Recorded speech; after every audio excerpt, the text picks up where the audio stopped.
Welcome, everyone, to the Transformation Nurse Academy podcast. This is our weekly episode, Talk with Kevin, where we cover topics for all nursing fields with extra emphasis on emergency and critical nursing.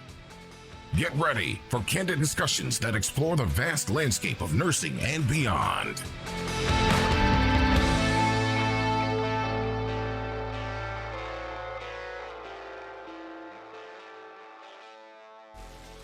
All right, peeps. Welcome to the Transformation Nurse Academy podcast. This is Kevin, recording another episode. This one's wild and crazy. Had to start all over again because somebody wouldn't be quiet, talking too much and shit. Yeah, Be quiet, lady. Holy cow. All right, you guys. So this one's nuts.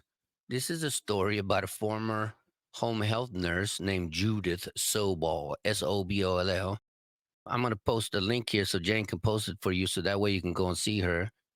I don't know if you've ever seen those pictures where they have the before and after pictures of people that are on methamphetamines. Before they're all beautiful and sexy, and then afterwards they look like they got no teeth. Their face is all jacked up. Their lips are all jacked up. Yeah, this is her. Not trying to make fun of you, Judith. I'm just describing what I'm seeing with my own two eyes. So Judith Sobol, a registered nurse, was responsible for caring for a 3-year-old child who was a ventilator-dependent patient with severe medical conditions. But on June 20th, 2022, that's only 2 years ago, a little bit more than 2 years ago, but Sobol arrived for her overnight shift under the influence of methamphetamines. She was high as a kite. During her shift, the child's trachea, her tracheal tube, became disconnected. Despite resuscitation attempts made by the child's parents and emergency personnel, the child passed away. So I don't know, because I don't have the details yet. I haven't really looked through this, but I'm assuming that the child came off the ventilator and the ventilator started alarming. And she was probably either so high that she crashed and she was sleepy, or she was so high she didn't know what she was doing. She was dreaming. But you know, when a patient gets disconnected from the vent, there's alarms that go off. So either she didn't hear it because she was passed out from the drugs, or she didn't hear it because she was too high and she thought she was dreaming about the damn alarm and shit. Anyway, Sobol later admitted to using methamphetamines before her shift. Police discovered drug paraphernalia in her possession when she was arrested. The following year in 2023, Sobol was convicted of second-degree murder and her nursing license was permanently revoked. In May of 2023, she was sentenced to 30 to 75 years in prison for the child's death. So, what are the legal and healthcare ramifications? Well, this case brought attention to significant risk associated to impaired healthcare professionals. Sobol's use of drugs while on duty led to the loss to a vulnerable patient's life, highlighting the extreme consequences of substance abuse in healthcare.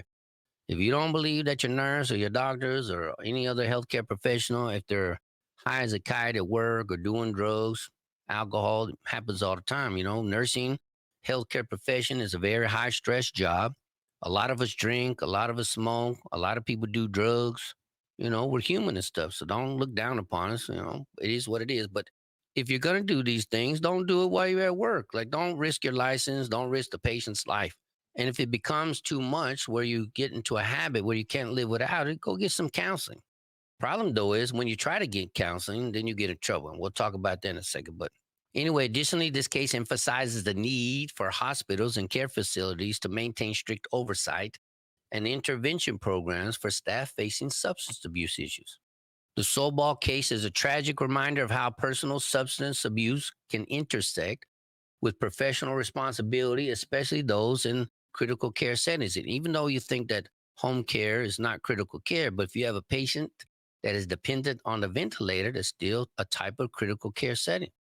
Because a lot of times these patients come off the ventilator, they start turning blue right away. I worked in Washington, D.C., Maryland back in the early 90s with Maximum Healthcare when I was in the Army, and I would go to patients' home, a lot of pediatric patients, and they were vent dependent, and we'd have to do trach suctioning, and we'd have to learn how to take care of the ventilators. And you're all by yourself. The family's sleeping. They depend on you. There's no help. They didn't have any kind of DON that you could call. You had to figure this shit out on your own. So if you've never worked in home care where you have to take care of these vent-dependent children or adults, I encourage you to do so. It's a good experience. So you're very independent about this. Now, I don't know about here in California because California is a nanny state.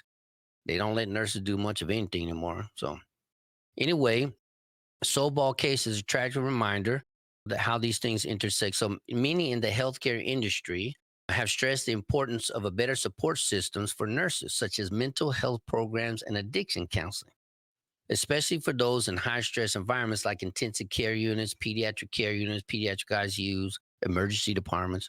Problem is, there was an NP somewhere here in America recently that went to seek mental health counseling. And I don't know how the board found out, but they found out and they revoked her license or suspended her license. So if that happens to her, nobody's going to want to go and try to seek help if they need it. And I'm sure a lot of us need to see some counseling, but if you're going to go get counseling, you put yourself at risk. How the board found out, I don't know, but I think it's bullshit. Anyway, the Sobol case, it's a tragic reminder that you can't even get counseling because of those kind of things that. Anyway, the nursing boards and disciplinary action, nurses who are involved in misconduct are often subject to review by the state nursing boards, which have authority. Not just authority, they got sole authority. You can go to a judge and the judge can say, no, screw you, nursing board. And the nursing board can say, screw you, judge, we're not going to listen to you. They have sole authority. If you don't believe me, reach out to Maggie Ortiz. She does a lot of nursing stuff. She's been on the nursing board investigations. They have sole authority. But the nursing board can revoke your license. They can impose penalties. So you got to be careful with that. You can get in trouble for substance abuse, negligence, intentional harm. So we're going to talk about this a little bit because it's crazy how, a nurse can come to work high. So this former home health nurse sentenced to 30 to 75 years. She was convicted of second-degree murder. It's a 3-year-old in Michigan, I think, somewhere. So the nurse is 42 years old. She'll be 71 by the time she's eligible for parole, right? So in February, she was found guilty.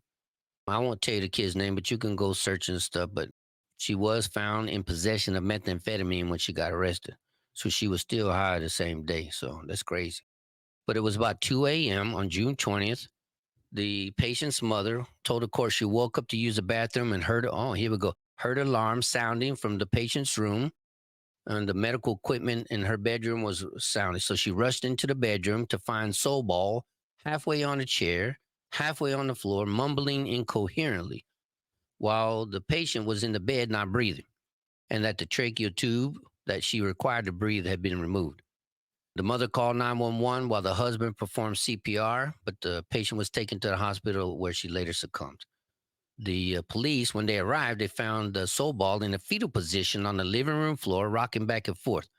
One of the officers testified that he searched Sobol's purse.